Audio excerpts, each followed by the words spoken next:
Commentaire intéressant qui démontre peut-être qu'il a été écrit dans la hâte et la précipitation.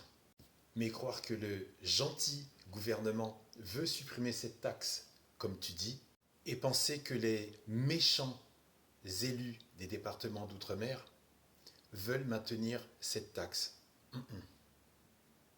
Qui commande réellement le chef d'État français?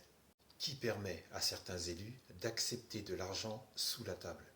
Qui permet de ne pas afficher la véritable destination de tous les fonds employés et de manière très détaillée? Pourquoi est-ce bien dissimulé? Ça veut dire que cette taxe, entre autres, est en partie responsable du chômage à La Réunion. Instaurée au XVIIe siècle par la puissance coloniale française, l'octroi de mer, cette taxe, perdure et dure encore et encore aujourd'hui alors que nous sommes en 2024. Cette taxe est en partie responsable des écarts de prix violents avec l'Hexagone. En 2020, il a été question de supprimer l'octroi de mer à l'île de La Réunion. Il n'en est rien, ça fait partie des stratégies poudre aux yeux d'un système colonial à l'île de La Réunion. Ça n'a jamais été effectué car une partie des fonds détournés finance les mairies, l'entretien, le fonctionnement des écoles, payer le salaire de tous les actifs, payer le personnel des écoles. Et là, ça devient l'art de tenir tout le monde par les noix. Tu implantes une tumeur et si on la retire, tout le monde se retrouve sur le carreau. Et je redis bien, autant en emporte les cons car la dotation globale de fonctionnement existant sur tout le territoire français sert déjà à financer les collectivités territoriales. La véritable question, l'octroi de mer, cette taxe, si elle est utilisée pour financer les collectivités territoriales alors qu'elle n'est pas conçue pour ça et qu'il existe pour ça la dotation globale de fonctionnement, question, où va l'argent à La Réunion?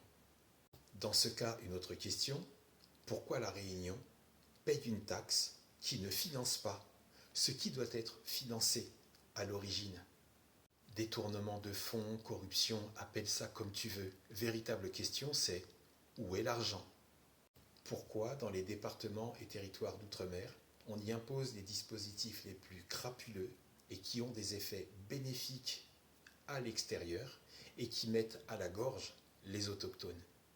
Quand tu me dis qu'il faut que j'aille leur demander, je ne suis pas ton messager et ça sous-entend que toi, tu n'as pas la réponse.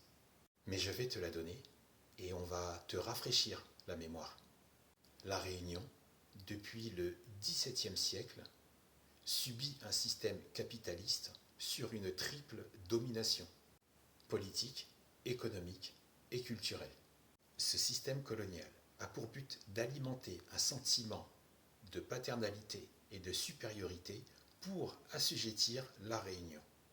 Ensuite, on sélectionne et on dirige des personnes locales pour une pseudo-représentation des populations réunionnaises et on leur demande de faire la jonction entre l'Hexagone et la Réunion.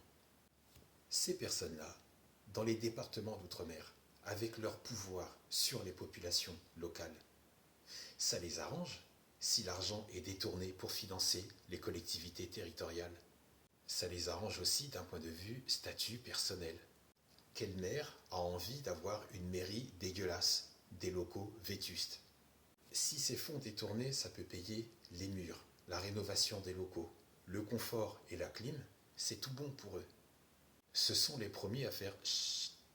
Pour eux, se taire, c'est accepter l'inacceptable.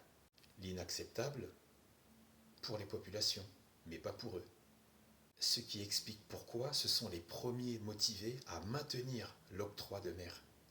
Et là, c'est moi qui t'invite à aller te renseigner, car beaucoup de choses t'échappent.